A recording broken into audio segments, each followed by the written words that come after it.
आज हम पढ़ेंगे एल्गी के बारे में कि एल्गी क्या होती है एंड एल्गी के इम्पोर्टेंट कैरेक्टर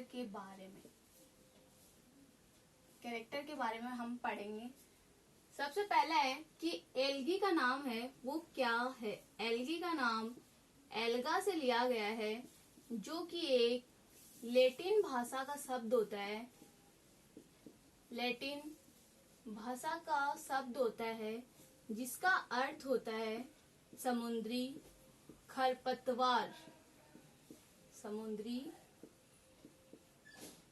खरपतवार। और जो सबसे पहले एल्गी शब्द दिया गया था वह दिया था कैरोलस लीनियस नामक वैज्ञानिक ने। कैरोलस लीनियस नामक वैज्ञानिक द्वारा दिया गया। लीनियस द्वारा दिया गया। उसके बाद में हम देखते हैं कि बायोलॉजी की जिस ब्रांच में एल्गी का अध्ययन किया जाता है उसे बायोलॉजी की जिस ब्रांच के अंदर एल्गी का अध्ययन किया जाता है उसे फाइकोलॉजी कहा जाता है। एंड फादर ऑफ फाइकोलॉजी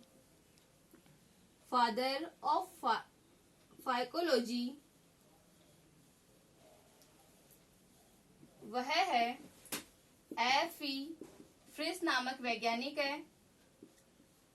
ये तो है father of phycology. And father of Indian phycology है वह है M.O.P. अयंगर।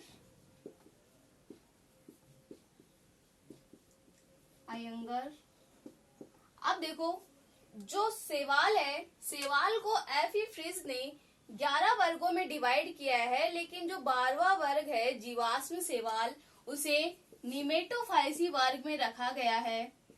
निमेटोफाइसी वर्ग में रखा गया है।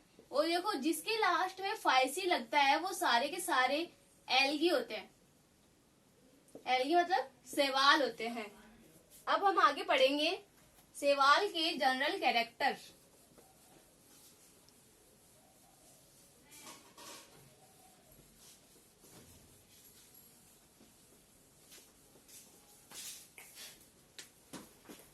जिसके अंदर पहला है कि जो एल्गी होता है वह लवणीय एंड अलवणीय दोनों प्रकार के जल के अंदर पाया जाता है। दोनों प्रकार के जल में प्रेजेंट होता है। सेकेंड होता है कि जो एल्गी होता है, ये देखो एल्गी की यह स्ट्रक्चर है। इसके अंदर जो एल्गी होता है वह जड़, तना एंड पत्ती लीफ में विभेदित नहीं होता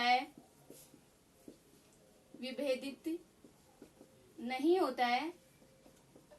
अर्थात ऐसी स्ट्रक्चर जो जड़, तना एंड पत्ती के अंदर विभेदित नहीं होती है उसे थैलस बोलते हैं।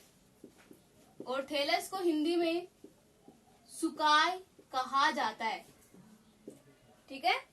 उसके बाद में ये सेकंड हो गया कि जो एल्गी होता है, एल्गी जड़, तना एंड लीफ में विभेदित नहीं होता है, इसलिए इसे सुकाय कहते हैं। एल्गी जड़, तना एंड पत्ती में विभेदित नहीं होता है, इसलिए इसकी स्ट्रक्चर को सुकाय कहा जाता है। इसलिए इसकी स्ट्रक्चर को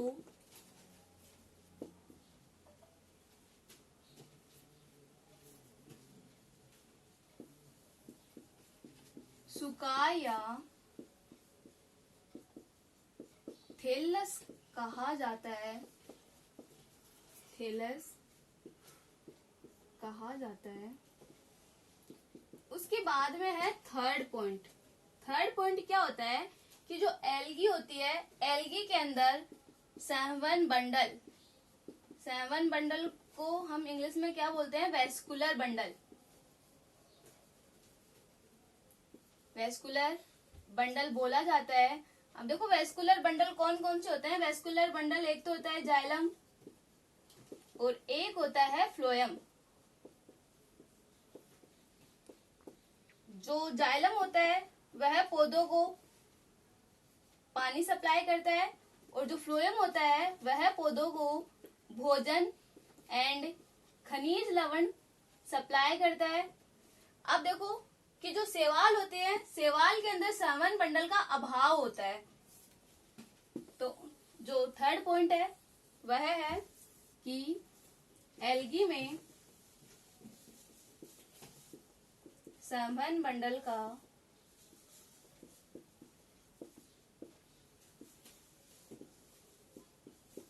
अभाव होता है।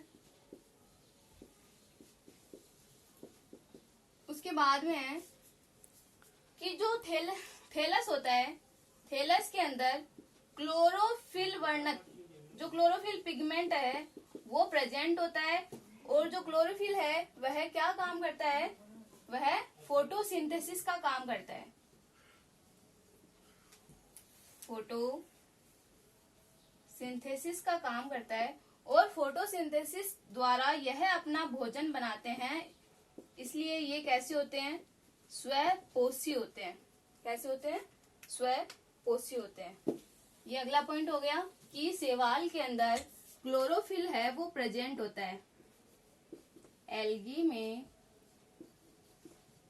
क्लोरोफिल प्रेजेंट होता है जिसके कारण यह स्वपोषी होते हैं।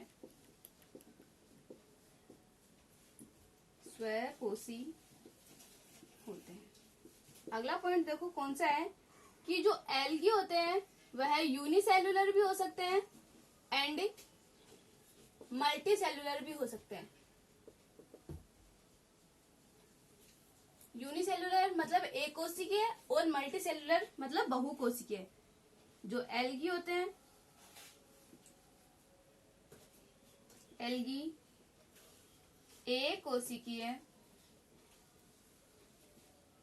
एंड बहुकोशिकीय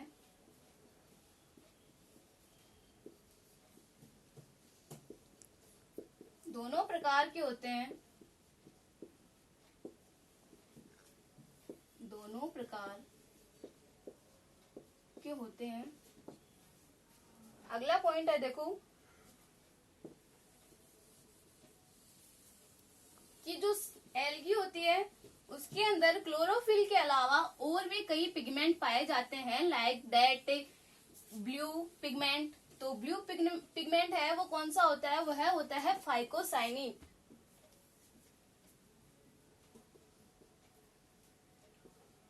एल्गी में अदर पिगमेंट भी पाए जाते हैं। अगर अदर पिगमेंट भी प्रेजेंट होते हैं, लाइक ब्लू पिगमेंट। तो ब्लू पिगमेंट कौन सा होता है, फाइकोसाइनिन ब्लू पिगमेंट होता है। एंड रेड पिगमेंट होता है फाइको इरिथ्रिन।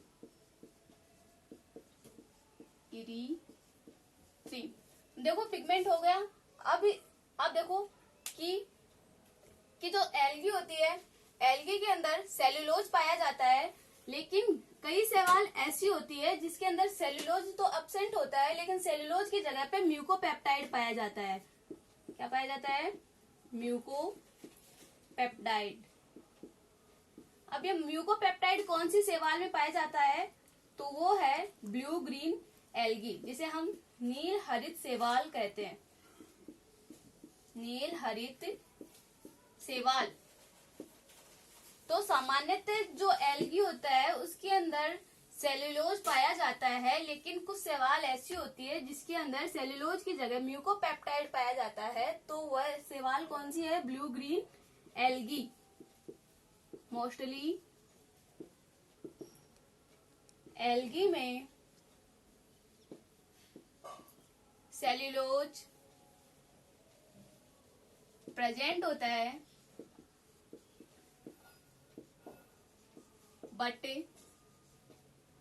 कुछ शैवाल ऐसी होती है, बट कुछ एल्गी में म्यूकोपेप्टाइड पाया जाता है। म्यूकोपेप्टाइड प्रेजेंट होता है। और म्यूकोपेप्टाइड कौन सी शैवाल में पाया जाता है? एग्जाम्पल दिखेंगे हम इसका, ब्लू ग्रीन एल्गी, नीला हरित शैवाल। ठीक है। उसके बाद में आगे देखो कि जो एल्गी के अंदर जो फूड का स्टोरेज होता है वह किसके द्वारा होता है? तो एल्गी में फूड का स्टोरेज कार्बोहाइड्रेट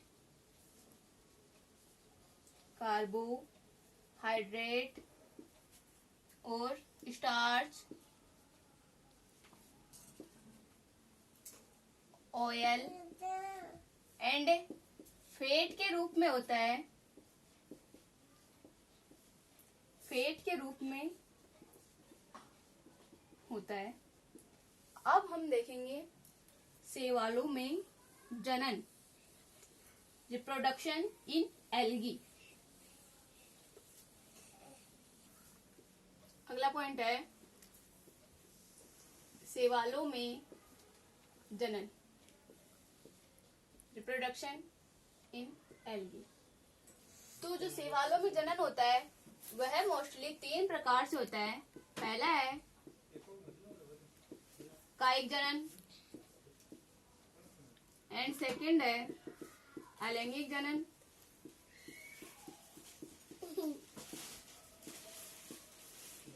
और थर्ड है लैंगिक जनन। अब देखो जो कायिक जनन होता है वह मोस्टली विखंडन विधि द्वारा होता है। विखंडन विधि द्वारा। और अलैंगिक जनन होता है वह होता है चल व अचल बीजाणु द्वारा। और लैंगिक जनन होता है वह होता है समयुग्मकी एंड असम युग्मकी द्वारा।